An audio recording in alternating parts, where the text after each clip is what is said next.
Bonjour tout le monde, c'est Maud, je vous retrouve dans un nouveau point lecture dans lequel nous allons parler de Quand la nuit devient jour de Sophie Jomain, paru aux éditions France Loisirs, le second tome de la saga Requiem pour Sacha. Ce second tome s'appelle Dies Irae, il est écrit par Alice Carling et publié chez Milady. Ensuite, on change de style avec Tant que nous sommes vivants d'Anne-Laure Bandou, paru aux éditions France Loisirs. Et on terminera avec une petite romance avec Black Lies d'Alessandra Torre, je ne sais pas, paru chez Hugo Roman dans leur collection New Romance.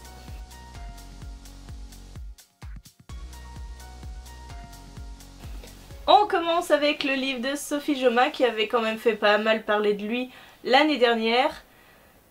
Quand la nuit devient jour, où nous suivons Camille qui est une jeune femme qui va décider de mettre fin à sa vie en utilisant l'euthanasie volontaire en Belgique. Pourquoi elle cherche à mourir? Camille, c'est très compliqué. Sa vie, elle l'a toujours vécue comme une contrainte. Elle n'a jamais été très à l'aise dans son corps. Elle ne s'est jamais sentie appartenir à ce monde, tout simplement. Elle a beau avoir eu des parents aimants, elle se sent pas bien. Voilà, elle veut tout simplement plus exister, plus être là. On va la suivre, on va comprendre ce qu'elle vit. Sophie Jomain a été très juste là-dessus. Elle n'est pas tombée dans le pathos. Mais voilà, elle nous explique très clairement ce qu'a vécu Camille, ses je sais plus combien, 25 premières années de sa vie. C'est juste affreux, elle est dans une dépression dont elle n'arrive pas à se sortir, parce que la dépression est une maladie, quoi que puissent en dire certains. Mais voilà, cette première partie, elle est très poignante, elle est très touchante. On ne peut pas ne pas donner raison à Camille. C'est très étrange. Quoi que on pense de l'euthanasie, quand on voit une telle détresse, de telles douleurs, un tel mal-être, et ben chacun a son avis, mais moi je suis pas restée insensible à cette détresse.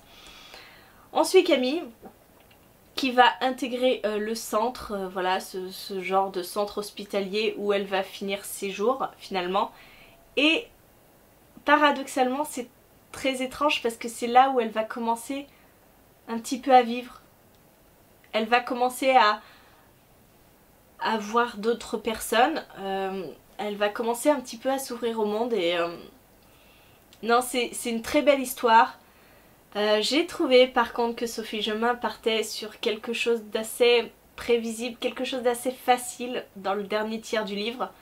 Ça m'a pas déplu, j'ai trouvé ça très beau. Mais un peu facile. Mais je vous recommande vraiment ce livre parce qu'il est quand même très touchant. Il est très bien écrit.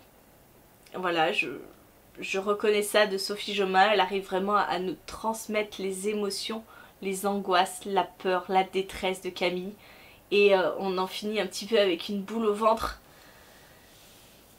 Mais d'un autre côté, il y a quelque chose de très positif aussi et de très beau, et je vous recommande ce livre qui se lit très vite et qui est très touchant.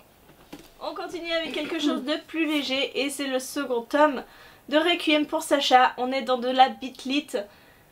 Le tome 1 avait été sympa sans être très original. La seule originalité c'était un petit peu le personnage principal de Sacha qui est une jeune femme qui a survécu à l'attaque du couvent où elle vivait, puisqu'elle est orpheline. Elle avait été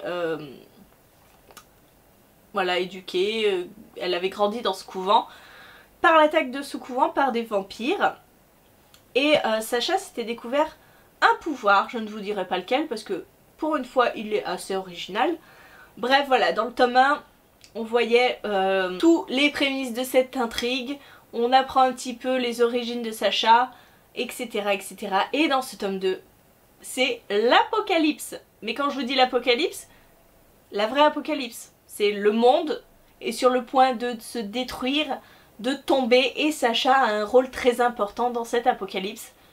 Et je ne vais pas vous en dire plus parce que sinon vous en saurez trop, mais je vais tout simplement vous dire que si le premier tome avait été une bonne lecture, ce deuxième tome, il est explosif et j'ai adoré. Pour une fois, on n'est pas dans un tome de transition, pour une fois, on n'est pas dans quelque chose, dans un livre qui va nous amener à l'explosion finale dans le troisième tome. Ok, ça risque d'être ça, mais c'est vraiment un tome à part entière, où tout est plus important. Le premier tome, je l'avais trouvé un peu plat. Ce second tome, il est parfait. Il est parfait. Dans le premier tome, on avait une petite histoire d'amour avec un autre gars. Ce second tome, on passe à un autre personnage masculin qui, je trouve, est bien plus intéressant que celui dans le tome 1. Qui, pareil, était un petit peu trop lisse, un peu trop ordonné, un peu trop maniéré. Waouh, dans le tome 2, on envoie du lourd. Hein. Donc voilà, c'est sexy. C'est plein d'action. C'est une héroïne qui est badass. Voilà, j'adore. Et puis je vais continuer avec grand plaisir le tome 3 et pour voir comment se termine cet apocalypse. Tout simplement. Je vous parle de cette lecture que j'ai fait en commun avec Mademoiselle Athéna de la chaîne et du blog du même nom, ou peut-être Athéna Zobies. Voilà, si tu es là Marie, n'hésite pas à me dire en commentaire si je me plante ou quoi. En tout cas, je vous mets les liens de son blog et de sa chaîne en barre d'infos pour que vous puissiez aller voir tout ça. On s'est décidé pour cette lecture et je suis très contente de l'avoir fait avec toi Marie parce que je pense que tu as une sensibilité qui était parfaite pour ce genre de livre. Parce que ce livre, c'est un ovni. C'est un ovni. Je ne saurais même pas vous le classer. Tellement c'est compliqué. Ce livre est inclassable. Nous suivons Beau et Ama qui vont vivre une histoire d'amour splendide voilà, dans une ère où l'industrialisation a pris le relais, où on commence à voir les prémices de la crise, les prémices de la guerre. Ils vont vivre des aventures complètement folles. Ils vont partir dans un voyage initiatique. Je ne sais pas comment vous le dire, mais ces deux personnages vont grandir l'un avec l'autre, en interaction avec d'autres personnes. Ils vont partir loin de la ville qui les avait accueillis, qui les avait vus, qui avait vu leur amour éclore. Ils vont partir et ce n'est que le début du voyage. J'ai beaucoup aimé ce livre. Il ne plaira pas à tout le monde, c'est sûr, parce que c'est très particulier. Néanmoins, on ne peut pas enlever à Anne-Laure Bandou d'avoir une plume hyper poétique, hyper belle. Rien que le prologue, j'avais des frissons. C'est dingue. C'est beau. C'est beau. Et puis bon, après, on accroche ou pas à l'histoire. Je vous dis, c'est très particulier. Mais c'est un mélange des genres. Un mélange de contes philosophiques, de rites initiatiques, de légendes, je ne sais pas quoi d'ailleurs, de légendes indiennes, non, de légendes, je sais pas, franchement je sais pas, mais je ne peux que vous conseiller ce livre si vous avez envie de quelque chose de différent. J'ai fini le livre avec le sourire aux lèvres et il m'a fait quelque chose ce livre, il m'a fait quelque chose. Et c'est sûr que c'est un ovni que je n'oublierai pas de sitôt parce que j'ai rarement connu des lectures comme celle-là.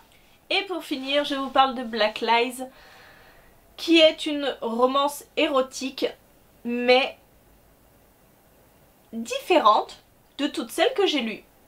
On a toujours dans les romances érotiques un couple très fusionnel qui est très attiré l'un par l'autre. Et là, un élément du passé d'un des personnages se déclenche, ils s'engueulent, ils partent, ils se réconcilient, bref, c'est un peu toujours le même schéma. Et j'ai trouvé hyper prenant de me retrouver dans cette lecture qui était pas conventionnelle. J'ai été étonnée, j'ai été surprise. Il y a une sorte de twist qui se passe au milieu du livre, dont on a certains éléments qui peuvent nous aider à comment dire, à se dire que ça va arriver, à prévoir cette chose. Mais j'ai été bluffée. Voilà, certains vous diront qu'ils l'avaient vu venir à 10 km, moi pas. Moi je suis pas du genre à chercher la petite bête. J'ai beaucoup aimé ce livre et je trouve que pour une romance érotique, ça vaut le coup. Ça vaut le coup parce que ça va vous surprendre. Enfin je l'espère. Dans ce livre nous suivons Lyanna, qui est une jeune femme qui est héritière, qui est riche, voilà, qui a grandi dans un monde où son objectif c'était de se trouver un bon mari, de l'épouser, de faire des enfants et de se la couler douce. Sauf que Lyanna, elle en a décidé autrement. À ses 18 ans, elle prend son argent, son compte et elle coupe tous les liens avec sa famille parce qu'elle ne veut pas de ce monde pourri, tout simplement. Elle va faire la rencontre de Brandt, qui est tout ce qu'elle a toujours détesté, c'est-à-dire que c'est un homme très riche, mais en fait il s'est fait tout seul, c'est un génie. Il a créé son petit logiciel dans sa cave. Elle va le rencontrer, ils vont passer une première nuit ensemble, ils vont continuer à se revoir, etc. Et elle le dit elle-même, c'est l'amour de sa vie. C'est l'amour de sa vie. Sauf que en cours de livre, elle va rencontrer un autre gars très différent de Brandt. Et à ce moment-là du récit, j'ai été perdue. Parce que clairement, Brandt, c'est l'amour de sa vie, c'est un amour fusionnel. Et là, Lyanna se met à courir après cet autre gars, à être complètement obsédée par lui. Et je me suis dit, mais c'est quoi son délire? Elle est grave amoureuse de ce mec, de Brandt, et elle court après un autre. Je comprenais pas, je ne comprenais rien. J'étais presque en colère contre elle. Je lui disais, mais qu'est-ce que tu fous là ma vieille? T'es en train de saboter l'histoire d'amour de ta vie. Bref, bon, voilà, c'est propre à moi. Et en fait tout s'explique. Tout s'explique, tout se met en place. Et c'est vachement bien foutu. C'est vachement bien foutu. Tout s'imbrique, bien sûr. Vu le titre, vous vous doutez bien qu'il y a toute une histoire de mensonges là-dedans, de secrets non dévoilés. Et c'était original. C'était une romance érotique originale. Oui, vous avez bien entendu, ça arrive. Certains auteurs arrivent à faire de la romance érotique originale. Et j'ai passé un très bon moment avec ce livre. Voilà, je vous ai parlé de ces 4 lectures assez différentes les unes des autres. J'espère que la vidéo vous a plu. N'hésitez pas à me dire en commentaire si vous avez lu un de ces livres, si vous les avez aimés ou pas, s'ils vous font envie, peut-être, suite à mes avis. En attendant, je vous fais de gros bisous, je vous souhaite une très bonne journée, de très bonnes lectures et je vous dis à très bientôt pour une nouvelle vidéo.